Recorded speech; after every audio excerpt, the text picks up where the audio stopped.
Qu'est-ce que le CAC 40? Le CAC 40. Alors forcément, c'est un principal indice boursier de Paris. Il y en a plusieurs différents. Par exemple, sur celui des États-Unis, ça s'appelle le S&P 500, celui qui ressemble le plus au CAC 40.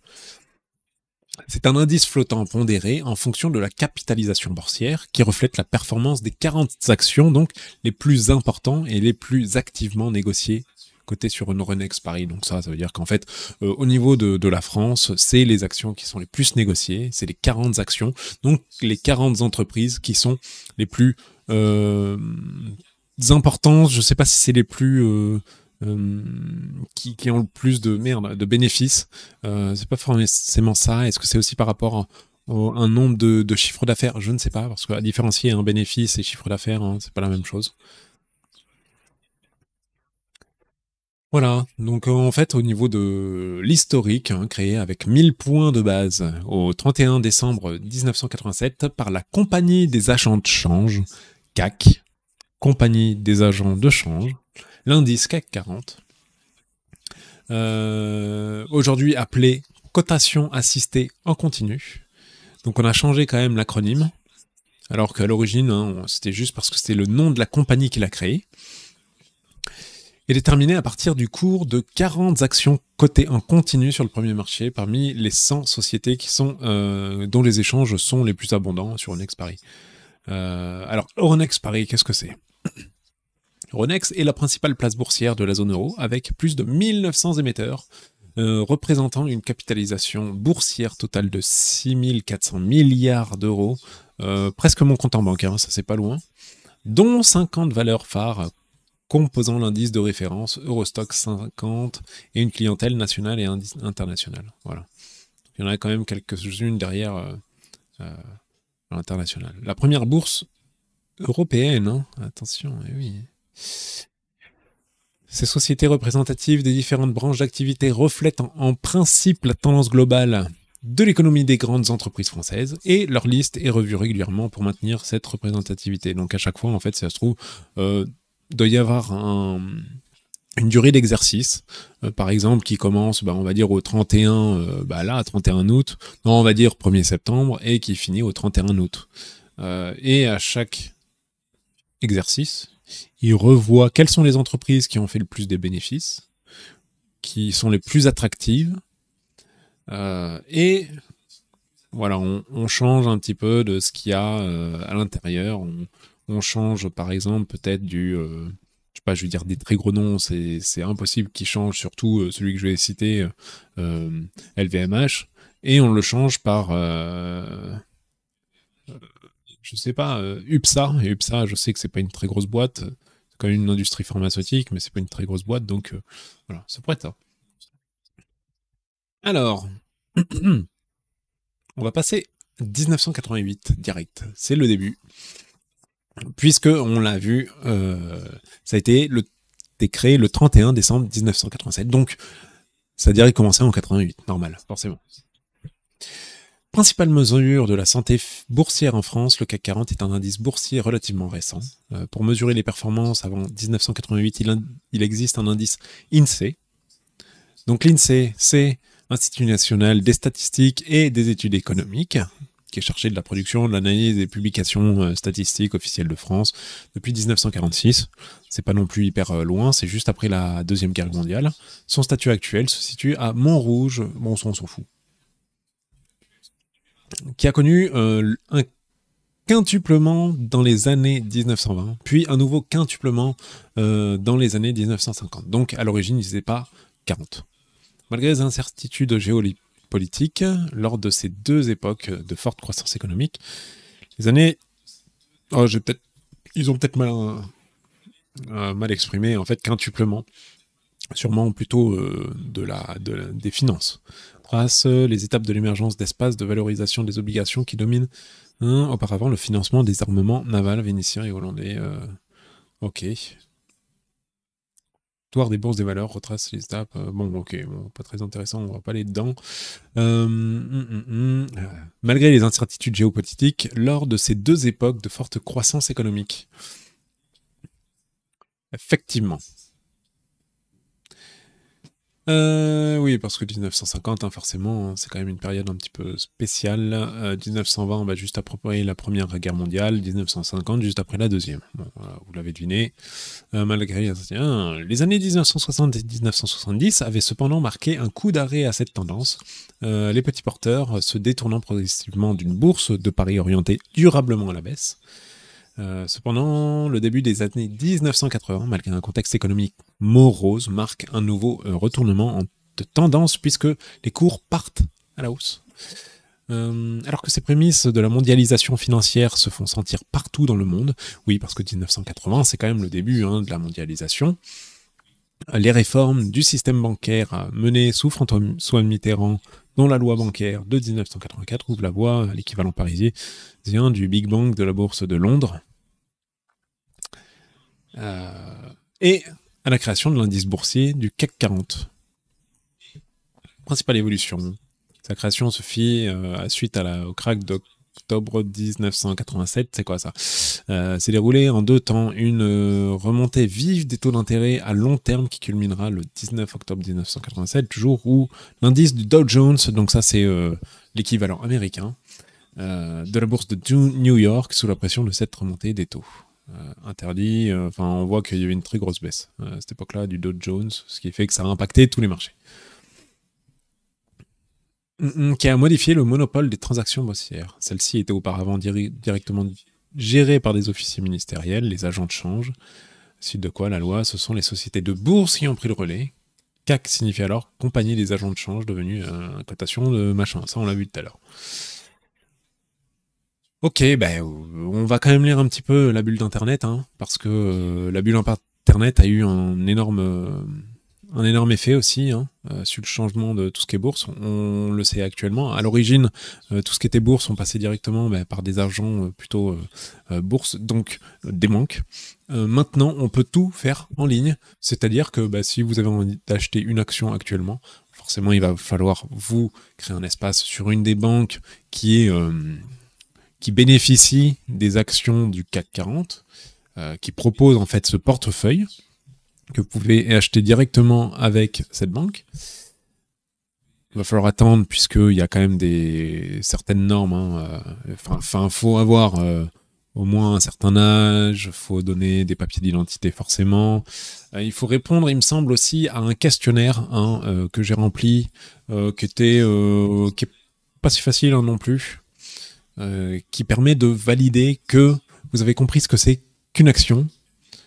Il y a d'autres choses que des actions, donc c'est aussi ça qui est un peu qui peut perdre. Parce qu'il y a je sais plus, c'est des ETF en fait, c'est des sortes de calques. C'est comme si on calquait le CAC 40 et qu'en fait, il y en a une qui est la vraie et la deuxième va copier, sauf que celle qui est copiée, elle a moins de risques puisque vous spéculez sur quelque chose qui est en fait pas vraiment existant, quoi, puisque c'est une duplication. Je sais pas si ça explique bien, mais voilà. Partez par la bulle spéculative sur les valeurs télécom, médias et technologiques, le CAC 40 atteint un plus haut en séance, ça on s'en fout, puis s'effondre ok. Donc on voit quand même que en 2000, 6944 et s'effondre ensuite à 2000. C'est quand même énorme en point. 12 mars 2003, son plus bas niveau depuis la séance, sur fond de baisse générale des indices en Europe et aux États-Unis. Il prend compte non seulement de la capitalisation boursière, mais aussi le flottant, c'est-à-dire une partie disponible sur le marché. Donc l'Internet n'a pas fait que faire des bonnes choses. Tiens, le crack boursier, peut-être vite fait, a été installé depuis la fin. Valeurs phares Kering, Hermès, L'Oréal, LVMH, les plus connus d'ailleurs. Décrochage. On va peut-être pas aller là-dedans. Mode de calcul, pas du tout intéressant. Composition du CAC 40. Donc déjà, point en indice. Là, c'est plutôt traité par ABCD. Donc Total Energy, le plus gros. Voilà. Ok. AXA. Tiens, ça, je savais pas du tout. Stellantis, pour ceux qui savent pas, c'est Peugeot, maintenant. C'est le nouveau Peugeot. Anciennement PSA, Peugeot Citroën. Et ils ont changé parce qu'ils ont encore d'autres choses. Ils ont Fiat, oui, Chrysler, bref. Ensuite, Carrefour, je savais pas du tout, mais en tout cas, Carrefour, de ce que j'avais vu, il est présent à l'international, pas forcément sous le même nom, et il était présent en Russie. Il est un petit peu moins connu vers les pays de l'Ouest de mémoire. Genre par exemple en Espagne, ça n'existe pas du tout. A contrario, Auchan existe en Espagne. Et Auchan est d'ailleurs aussi présent en Russie.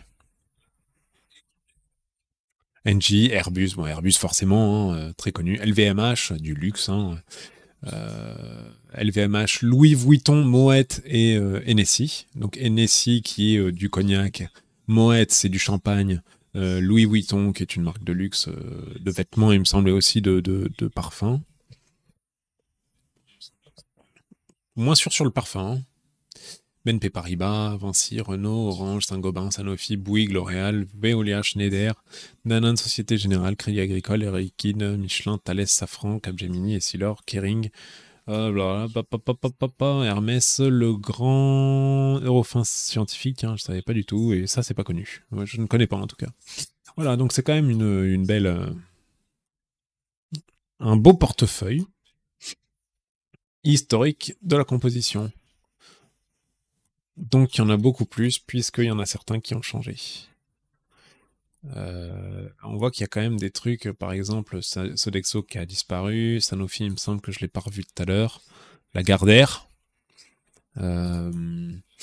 Euro Disney aussi, n'y est plus, Canal Plus non plus, bref, ça change beaucoup. Par contre, AXA, ça fait très très très longtemps, hein.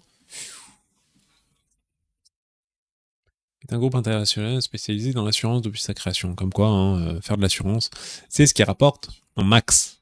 Oui, parce qu'en plus, on paye maintenant des assurances hyper chères. Parce que qu'est-ce qu'on paye le plus à l'intérieur? Je vous le donne en mille. Parce que vous le savez, on paye énormément en marketing. Voilà. Ils se font beaucoup de marketing, donc ils ont besoin d'augmenter leurs tarifs, les remboursements, bref. Un petit peu bizarre, hein. Pacte environnemental, tiens, ça peut être intéressant. L'Observatoire des multinationales estime qu'en 2019, le CAC 40 a émis 1,6 milliard de tonnes de CO2 en 2019, en tenant compte des émissions indirectes. C'est énorme, mais j'arrive pas à le représenter par rapport à un autre, je sais pas, un autre secteur. 1,6 milliard de tonnes de CO2, mais on imagine que c'est énorme. De tonnes pour les émissions annuelles. Tenant compte des émissions indirectes contre 441 millions de tonnes pour les émissions annuelles comptabilisées pour l'ensemble de la France. Oui, donc c'est-à-dire que c'est, je sais pas, c'est 3, 1, 2, 3, 4, non 3, 3 fois à peu près de ce que fait la France, ou entre 3 et 4, 3,5. Ce total est en baisse de 3% par rapport à 1 est uniquement dû au désengagement de progressif d'Engie du charbon. Oxfam publie un rapport sur les trajectoires climatiques de 35 entreprises du CAC 40, selon lequel l'empreinte carbone moyenne annuelle des entreprises du CAC 40 atteint 125 millions de tonnes de CO2, soit un quart des émissions françaises. C'est énorme. Voilà, un quart des émissions françaises. Les activités des entreprises concernées ne respectent pas les objectifs de l'accord de Paris, actuellement, à l'exception de EDF, Schneider et Legrand. Voilà, donc Schneider et Legrand, ceux qui ne connaissent pas, c'est des entreprises internationales qui sont dans tout ce qui est électronique. Par exemple, Legrand, c'est ceux qui vont vous faire les boutons, hein, pour allumer la lumière, par exemple. Ça peut être aussi les prises électriques. Ils font tout ce qui est dans ce domaine-là. Ils font aussi maintenant les maisons domotiques, c'est-à-dire qu'ils vont vous faire tout un circuit domotique. Le domotique, c'est par exemple, vous avez votre téléphone, vous voulez fermer les stores, hop, vous appuyez sur un bouton. Ça peut même aller jusqu'à l'ouverture de porte de votre entrée, hein, et pas que. Donc Schneider Electric aussi, mais ils sont aussi spécialisés dans tout ce qui est charge électrique de voiture, de mémoire.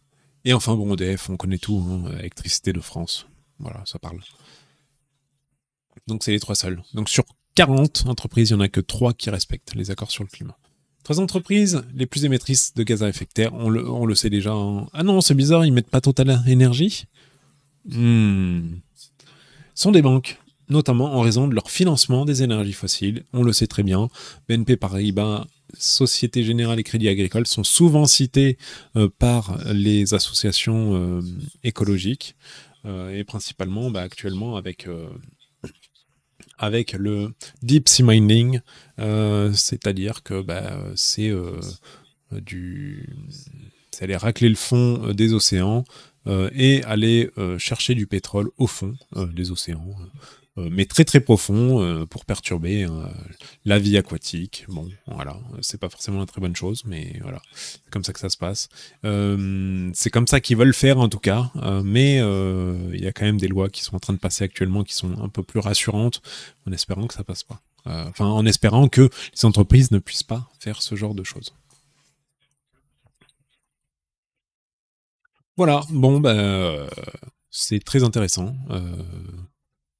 J'espère que ça vous a plu.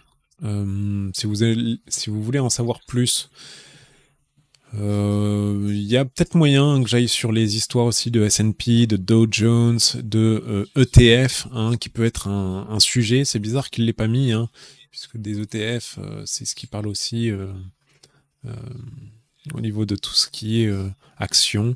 Mais il n'y a pas que ça, c'est beaucoup plus vaste que ça. Et puis moi, j'y connais pas forcément plus. Enfin, si, je me suis un petit peu auto-formé là-dessus. Mais c'est un domaine qui peut être un peu complexe. Mais si on s'y met dedans, on arrive à comprendre quand même pas mal de choses. Voilà. Euh, J'espère que ça a permis d'éclaircir ces sujets.